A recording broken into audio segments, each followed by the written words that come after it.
In this video, I'm going to show you how to make the most out of Seville and stay on top of your fitness game.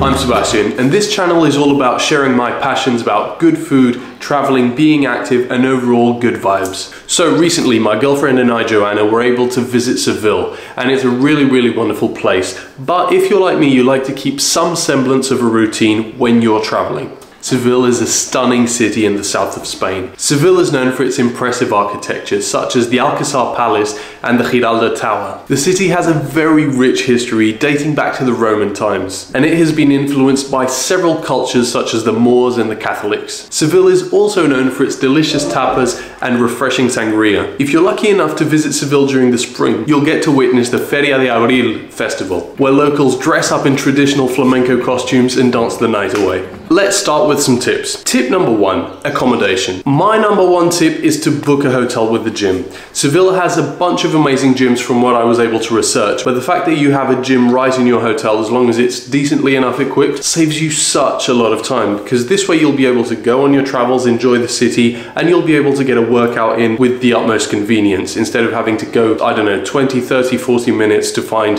the closest gym. Now, if you are like me and you do enjoy trying different gyms around the world, this might be a better option for you, but if you do have that gym in the hotel, at least you're safeguarded and you'll know that if all else fails and you run out of time or the gym is closed or whatever it may be, you're still able to get your workout in. We stayed at a hotel called Catalonia Santa Justa, and it was pretty modern, well decorated, the staff was really friendly, and it was reasonably priced at 100 euros per night. This was also a pet friendly hotel, which was a must since we were traveling with Piggy, so all in all I really think that it was a decent price to pay. So we're here on the terrace, but the pool is closed because end of season, it's winter. So the only crazy idiot that would go would be me. But this looks pretty cool. Very nice sunbathing area here. And you've got a really nice view of Seville. Now have a look at this view. What the hell? Ooh.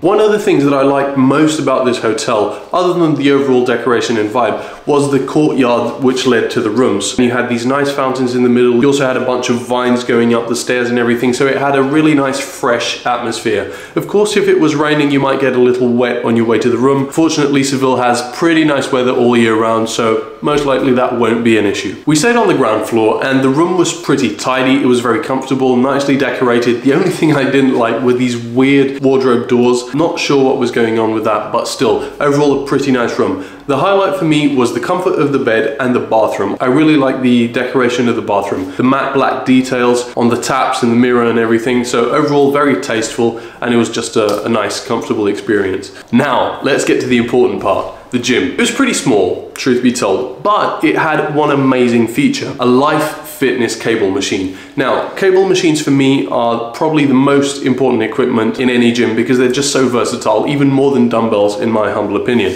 So that was absolutely perfect because most of my workouts involve a lot of cables. Then they also had a nice selection of dumbbells, hammer strength brand, so pretty good quality. They didn't go too heavy. I think the heaviest dumbbell was around 10-12 kilos, something like that, and they had a nice selection of cardio machines. So even though it was a small space, you could easily train at this gym for a week straight and not miss a beat. Okay, tip number 2. Seville is an amazing city with lots and lots to see. So that's actually a plus, because getting a high step count in is a great way to contribute just to an overall active lifestyle. So if you're able to do that while traveling as well, better still. Most of the Seville attractions are sort of 20 minutes away from each other, regardless of where you're talking about. From the Setas de Sevilla to the Seville Cathedral, it will take around 20 minutes. From our hotel to the Seville attractions was also 20 minutes to each attraction, so that forced us to walk a lot more as well. One tip I have regarding accommodation will be to try and book something slightly further out from the touristic center if you want to get a few more steps in. Not only will the price per night be cheaper, but it will force you to be a bit more active. Also, you might get to experience a bit more of the actual local vibe and see how people live, because if you just stay in the touristic areas, you'll only get the touristic experience and you won't really see how the, in this case, Sevillian people live. Tip number 3. Activities. Off we go to the spa after you Being in a robe is a vibe. So apparently we need to wear specific flip-flops. The hotel slippers don't work, so look at what they gave us. What the hell? What the hell is that? That is the worst flip-flop I've ever seen. On this specific trip, we actually ended up doing a more recovery-based activity, which was the spa. We had a 1-hour private spa session included in our 2-night booking, which was really, really good. It was another of the reasons for which we booked this specific hotel. The spa was really, really nice. It had a nice bath area with different nozzles, and you could just relax there for a long time. So here we are. This is the spa pool, and you've got 4 different sections. There you lie and some water comes out of those metallic thing. You've got that cascade, you've got this cascade, and that is just a normal jacuzzi. This one here, the water comes out with a lot of pressure. Honestly, it feels really good, like a concert massage. That was a really nice chilled experience for me and Joanna. You also had a sauna and you had a contrast shower. The contrast shower was interesting, but the cold water didn't run for long enough, so you didn't actually experience that much of a cold plunge, cold exposure. It wasn't a plunge because it was running water, but still, it was a very, very nice relaxing time. Overall, really enjoyed the spa experience. A bunch of different activities could be interesting depending on where you're visiting. We could have actually, if we didn't have Piggy, we could have gone rock climbing, which would have been a very interesting thing to do in Seville. There are a bunch of not only indoor rock climbing centers, but a lot of mountains around where you could go rock climbing. So that would have been a really, really fun active activity. But then again, it depends on where you're going. You could have stuff such as, I don't know, paintball, kayaking, stand-up paddle, surfing, hikes. Hikes are one of the easiest moderate to high intensity activities that you could do for free. So depending on where you are, if you have a bit of wilderness, a bit of mountains, you can go on these amazing hikes and experience the nature of the places where you're traveling and probably get to see some stuff that most people don't see and still be active and burn some extra calories. An example of an activity that you could actually do in Seville, which is very typical, is go to a flamenco class. Now, we didn't go to a class, we went to a flamenco show, which was absolutely mind-blowing. Take a look.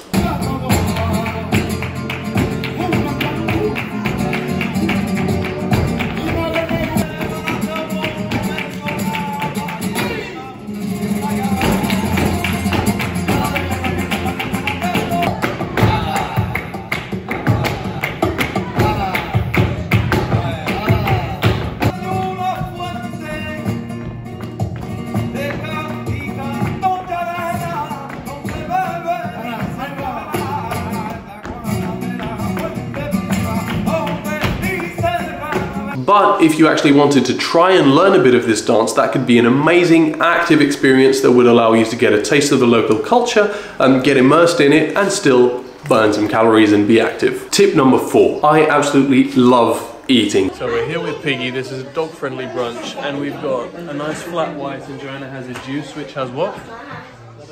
Strawberry, orange and banana. It's pretty good. That's very nice. And Piggy has nothing. It has cuddles. So we have our food. Joanna doesn't like to be filmed while eating, but c'est la vie. Increíble. Gracias. So we've got some nice roast potatoes. Very nice. And eggs Benny with bacon.